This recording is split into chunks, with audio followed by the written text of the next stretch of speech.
কৃষ্ণ কালী মা আজ পর্যন্ত কাউকে নিরাশ করেননি। তাই প্রথমেই বলি, কিছু পাওয়ার জন্য মাকে ভালোবেসো না, মাকে নিঃস্বার্থভাবে ভালোবাসুন। সুতরাং সব সময় বিশ্বাসের সাথে মায়ের নাম জপ করুন, ভক্তি করুন। এটা তো সবাই জানেন, যার যত ভক্তি তার তত মুক্তি। যাই হোক, এবার বলি, আপনারা কি নিয়মিত জবা ফুল খাচ্ছেন? যদি খান তো খুবই ভালো, কারণ জবা ফুলের অনেক ঔষধি গুণাগুণ আছে। জবা ফুল যদি খান তাহলে সকালে খালি পেটে 2টি করে চিবিয়ে জল খেয়ে নেবেন। কিন্তু যদি কোনো বড় ধরনের অসুখ হয়ে থাকে তাহলে এর পাশাপাশি ডাক্তারের পরামর্শ অনুযায়ী অবশ্যই চিকিৎসা চালিয়ে যাবেন। এবার আসা যাক মন্দিরের ভেতরের খবর। কি বলুন তো, কৃষ্ণকালী মায়ের মন্দিরে যিনি পুজো করেন, অর্থাৎ মঙ্গলা মা, ওনার কথাগুলো শুনে আমি ভীষণ মুগ্ধ। কি কারণে মুগ্ধ হয়েছি এবং আমার মতো অনেক ভক্তও কি কারণে মুগ্ধ হয়েছে সেটা বলার আগে এই দিকটা অবশ্যই তুলে ধরা দরকার আমার মনে হলো। যেমন উনি যেটা বলেন, আমার মনে হয় আজ পর্যন্ত এমন করে কেউ বলেননি। এত তো ইউটিউব চ্যানেল আছে, কিন্তু কোথায় এরকম মঙ্গলা মায়ের মতো পজিটিভ কথা বলেন? যেমন আমরা অর্থাৎ সকল ভক্তরা পুজোর ডালি নিয়ে মন্দিরে যাই। উনি কি বলেন, মায়ের স্থানে পা দেওয়া মানেই আপনার হাতের এই ডালির মধ্যে যা যা আছে মা সব দেখতে পাচ্ছেন। আপনারা মায়ের জন্য যা যা পুজো দেবে বলে এনেছেন সেগুলো সবই মায়ের চরণে পৌঁছে গেছে। নাইবা আমি হাতে ধরলাম। পুজো দিতে যাওয়া মানেই মিষ্টি থাকবেই। তাই উনি কি বলেন, সকল ভক্তদের উদ্দেশ্যে উনি বলেন, মিষ্টি আপনারা সবাই বাড়ি নিয়ে চলে যান, কারণ এটাই হলো মায়ের প্রসাদ। আপনারা বাড়ি গিয়ে সকলকে এই মিষ্টি হাতে তুলে দেবেন, তাহলেই তারা কৃষ্ণকালী মায়ের প্রসাদ পেয়ে যাবেন। এমনকি উনি বলেন ধূপ মোমবাতিও বাড়িতে নিয়ে চলে যাবেন, যে যার নিজ গৃহে এই ধূপ মোমবাতি ধরাবেন। যদি কোনো বাস্তুদোষ থেকে থাকে অথবা অন্য কোনো অশুভ শক্তি যদি থেকে থাকে সেগুলোও কেটে যাবে। তারপর উনি বলেন আলতা সিঁদুরও বাড়ি নিয়ে চলে যাবেন এবং মায়ের নাম করে সেগুলো পড়তে পারবেন। তবে অনেকেই বলেন আলতা তো পরা যায় না, অর্থাৎ মায়ের নাম করে নিয়ে গেছি, কিন্তু মঙ্গলা মা কি সুন্দর করে বুঝিয়ে দেন, ওই আলতা তো মায়ের নাম করে নিয়ে এসেছো তোমরা, মায়ের চরণে তো আমি ঠেকাইনি বা পরাইও নি। যে আলতাটা আমি নিজ হাতে করে পরাই সেই আলতাটা কাউকে দেয়া যায় না। তাই এই আলতা আপনারা বাড়িতে পরতে পারবেন। কে বলে এরকম করে, এরকম সুন্দর করে বোঝানোর মতো আমার মনে হয় কেউ নেই। ফুলের কথা যদি বলতে হয়, সেটাও উনি বলেন কি, এই ফুল মায়ের চরণে আমি তো দিয়েই দিই, তবে আপনারাও নিয়ে চলে যেতে পারেন, বাড়ির একটা জায়গায় ঝুলিয়ে রাখবেন। এই ফুলের সুগন্ধে যত নেগেটিভ এনার্জি আছে সব দূর হয়ে যাবে।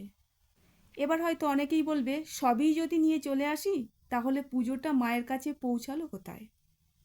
যদি এরকম মনোভাবাপন্ন ব্যক্তি থেকে থাকে তাহলে তাদের উদ্দেশ্যে বলি, শুনুন, মা মায়ের মতন করে বুঝিয়ে দেন। আপনার যদি মন চায় আপনি সমস্তটাই ধরে দিয়ে চলে আসতে পারেন, তাতে কোনো অসুবিধা নেই। এটা তো সম্পূর্ণ ভক্তের নিজস্ব মানসিকতা। উনি মায়ের নির্দেশ যথাযথভাবে নাও পালন করতে পারেন, তাতে মঙ্গলা মা কোনো বাধা দেয় না। আমার বলার উদ্দেশ্য হলো, মঙ্গলা মায়ের মতন করে কেউ বলেন না। আমি আগেও বলেছি, এখনও বললাম, হয়তো আবারও বলবো। আর জানেন তো, এই মন্দিরে নাম গোত্র ধরে পুজো হয় না, কারণ ভক্তের সংখ্যা এত বেশি, যার কারণে মঙ্গলা মায়ের সময়ই নেই ভক্তদের নাম গোত্র ধরে ধরে একের পর এক পুজো করে দেবেন। তাই উনি ত্রিশূল ছোঁয়ান আর বলেন যে যার মিষ্টি নিয়ে চলে যান, মনে মনে আপনার মনের যা যা ইচ্ছে আছে মাকে বলে যান। তাহলে কি হবে বলুন তো, ওনার এই কথা বলাতে ভিড়টা অনেকটা হালকা হবে। যদি একটার পর একটা নামগোত্র ধরে পুজো উনি করে দেন তাহলে অনেকটা সময় চলে যাবে। এত ভক্ত, লাখো লাখো ছেড়ে কোটি কোটি ভক্ত। তাই আমার মনে হয় উনি যেরকমভাবে বলছেন আমার মনে হয় ভালোই হবে। তাহলে প্রত্যেকটা ভক্তই হয়তো ত্রিশূলের স্পর্শ পাবেন। আর একটা কথা বলি, মন্দিরের স্থানে অর্থাৎ যেখানে ধূপবাতি ধরাচ্ছেন সেখানে অনেকেই সিঁদুর আলতা রেখে দিয়ে চলে যাচ্ছেন। সেটা একদমই করবেন না। বাতির আগুনে আলতা সিঁদুরের প্যাকেটে আগুন ধরে যাচ্ছে, অর্থাৎ সিঁদুর আলতা পুড়ে যাচ্ছে। এটা সবার পক্ষেই অমঙ্গলজনক এবং এর ফলে ওই মন্দিরের স্থানে বিপজ্জনক ঘটনাও ঘটে যেতে পারে। তাই মঙ্গলা মা যেমনটি বলেন আমার মনে হয় তেমনটি শুনলে খুবই উপকৃত হবে সকল ভক্তরাই। এবার বলি, আমার মতো সকল ভক্তরাও কেন এত মুগ্ধ। আজ আমি একটা ভিডিও ক্লিপ তুলে ধরব। সেই ভিডিওটি দেখলেই বুঝবেন একটা মানুষের মনের জোর যদি ভেঙে যায় তাহলে তার অসুস্থতা কোনো দিনও ভালো হয় না। তাই মঙ্গলা মা এমন সুন্দর করে মিষ্টিভাবে কথা বলেন, হয়তো রেগে গিয়েও বলেন, কিন্তু ভক্তের মনের জোরটা বেড়ে যায়। সেই জোর একমাত্র আমার মনে হয় মঙ্গলা মাই এনে দিতে পেরেছেন। শুধু এই ভক্ত বাবার ক্ষেত্রে নয়, সকল ভক্তের ক্ষেত্রেই মঙ্গলা মায়ের কথাতেই মনের জোর চলে আসে। মঙ্গলা মায়ের কথাবার্তা, ওনার ব্যবহার সবেতেই রয়েছে একটা আলাদা মাধুর্য। এটা সবার মধ্যে পাওয়া যায় না, একমাত্র ঈশ্বরের আশীর্বাদ ছাড়া সম্ভব নয়। আমার মনে হয় স্বয়ং কৃষ্ণকালী মায়ের হাতের স্পর্শ মঙ্গলা মায়ের মাথার উপর আছে। তাই উনি যে বলেন আমি কৃষ্ণকালী মায়ের কন্যা, আমার মতে উনি সত্যিই বলেন। আমারও মনে হয় উনি কোনো সেবিকা বা পূজারিণী নন। যাই হোক, সবশেষে অনুরোধ করব ভিডিওটি শেষ পর্যন্ত দেখুন আর সব সময় মায়ের নাম জপ করুন। জয় কৃষ্ণ কালী মায়ের জয়, জয় সোনা মায়ের জয়, জয় মঙ্গলা মায়ের জয়। সবাই ভালো থাকুন, সুস্থ থাকুন, হাসি মুখে থাকুন আর শেষ পর্যন্ত মঙ্গলা মায়ের ভিডিওটি দেখুন। গান শোনাও। গান শোনার সময় কেউ আর কিছু কথা মা গাইতে পারবো না, কান্না পেয়ে যাচ্ছে। পারবে। ওগো জগত জননী মা, মোদের অন্তর বাসনা, শুধু আধার জীবনে প্রদীপ শিখাটি জ্বালায় রেখো গো মা। এই মুহূর্তে এখানে একটু সাউন্ডটা মিউট করে দিলাম। এই যে পারবে, এই কথাটা মঙ্গলা মা চিৎকার করে বললেন, এতেই ভক্তের মনের জোর কতটা বেড়ে গেল। দেখুন মঙ্গলা মায়ের বাকি কথাগুলো শুনুন, আমার মনে হয় আপনারও হৃদয় স্পর্শ করবে।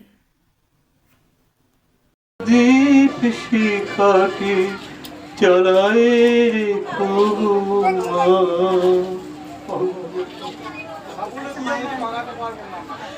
মায়ের গান করাটা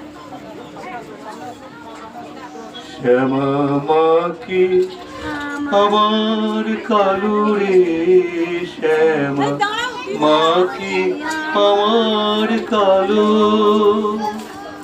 লোকে বলে কালি কালো, আমার মন তো বলে না কালো রে, ওই কালো রূপে দিগম্বরী, কালো রূপে দিগম্বরী, হৃদি পদ্ম করে মোর আলো রে, শ্যামা মা কি আমার কালো রে, শ্যামা মা কি আমার কালো। এই তো কি সুন্দর গাইলে। ভালো হয়নি বল, দেখলে ওই জন্য তো গান করতে বললাম, যার গান করলে সেই ভালো করবে, যার ভালো করলে। আমি হারমোনিয়াম বাজাতে পারছি না। তুমি আস্তে আস্তে আসো, সব ঠিক হবে। মায়ের নাম জপ করো, মায়ের কাছে মাঝে মাঝে সে গান শোনাও, ঘরে বসে মায়ের প্রতি বিভোর হয়ে গান করো। তোমার সবসময় রোগের কথা ভাববে না, হাতটা হাতটা হাতটা ভুলে যাও সেই কথা। বারবার যত রিপিট করবে সেই রোগটা বেশি চেপে ধরবে তোমাকে। যখন বলবে আমার কিচ্ছু হয়নি, আমি সুস্থ, তুমি সুস্থ। যখন তুমি বলবে আমি অসুস্থ, মা সারদা বলেছেন, অনেক মেয়েরা বলে না আমার ফাটা কপাল, বলতে নেই। আমি সবসময় সুখী, পৃথিবীর সব থেকে সুখী আমি। আমার জীবনে কোনো দুঃখই নেই। সবসময় মুখে হাসবে, কেউ রোগটাকে বারবার রিপিট করবে না, সবসময় বলবে আমি ভালো, আমি ভালো মা। ঘরে বসে মাকে গান শোনাও, ঘরে বসে শোনাও, আমার কথাগুলো মানো। মঙ্গলা মা একদম ঠিক বলেছেন। তাই বলছি, মঙ্গলা মা ঠিক যেমনভাবে বোঝাচ্ছেন, সকল ভক্তরাও এইভাবে বুঝুন, উপকৃত হবেনই হবেন। কেউ যখন গান করে না, তার মনটা পুরো মায়ের কাছে চলে যায়। সেই জন্যই তো বলতো নরে গান শোনো, স্বামী বিবেকানন্দকে বলতে গান শোনো, গান শোনাবি না? আমি মা ওই মা সারদার বাড়িতে কতবার গান করতে গেছি, জয়রামবাটিতে অনেকবার আমায় কন্ট্যাক্ট করেছে। বেলুর মঠে আমি অনেকবার গান করেছি। আমি সব মঠ পিছনে গান করি মা, সমস্ত ঠাকুর মা। সেই জন্যই তো বললাম, ঘরে বসে উদার মনে মাকে গান শোনাও, আসবেই মা, মা ব্রহ্মময়ী বেরিয়ে আসবে। মা তোমার কাছে গান শুনতে, হয়তো তুমি চোখে দেখতে পাবে না, কিন্তু মা তোমার কাছেই দাঁড়িয়ে থাকবে। মা যে গান শুনতে ভালোবাসে, মা কীর্তন শুনতে ভালোবাসে।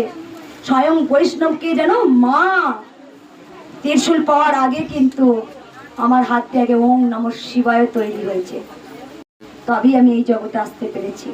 পরম বৈষ্ণব আর মা কীর্তন শুনতে ভালোবাসে মা। তাই যখন তোমার যে গানটা করতে ইচ্ছা করবে, বেশিরভাগ মাকে গান শোনাও, তোমার হাত দেখবে কখন সুস্থ হয়ে গেছে।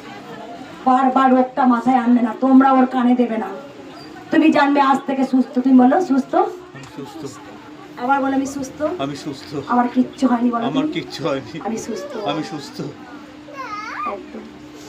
সবাই বলুন সবশেষে মঙ্গলা মায়ের কথাটা শুনলেন, অসুস্থ ভক্ত বাবাকে কি সুন্দরভাবে বোঝালেন। তুমি বলো আমি সুস্থ। কি সুন্দর ভক্ত বাবাও বললেন আমি সুস্থ। আমার মনে হয় সত্যিই সেই মুহূর্তেই ওই ভক্ত বাবা অনেকটাই সুস্থ হয়ে গেলেন। এই জন্যই তো মঙ্গলা মা এত জনপ্রিয় হয়ে উঠেছে। যারা নেগেটিভ ভিডিও করেন তারা হয়তো বলবেন সাজিয়ে নিয়ে এসছে ওই ভক্ত বাবাকে। আবার যারা পজিটিভ ভিডিও করেন তারা বলবেন এই ভিডিও করার কোনো দরকার আছে? মঙ্গলা মা তুমি তো এমনিতেই প্রচারে রয়েছ, তাহলে এত প্রচার কেন? তো আমি বলবো, এই প্রচারটা না হলে আমি কি জানতে পারতাম? আমি তো ঘরে বসেই মায়ের ভিডিও দেখে জানতে পারলাম। আমার মতো অনেক ভক্তই ঘরে বসেই মায়ের ভিডিও দেখে জানতে পারছেন। যাই হোক, কৃষ্ণকালী মা স্বয়ং মঙ্গলা মায়ের হাত দিয়ে প্রত্যেকটা মানুষের উপকার করে যাচ্ছেন। জয় কৃষ্ণ কালী মায়ের জয়, জয় সোনা মায়ের জয়, জয় মঙ্গলা মায়ের জয়। সবাই ভালো থাকুন, সুস্থ থাকুন, হাসি মুখে থাকুন।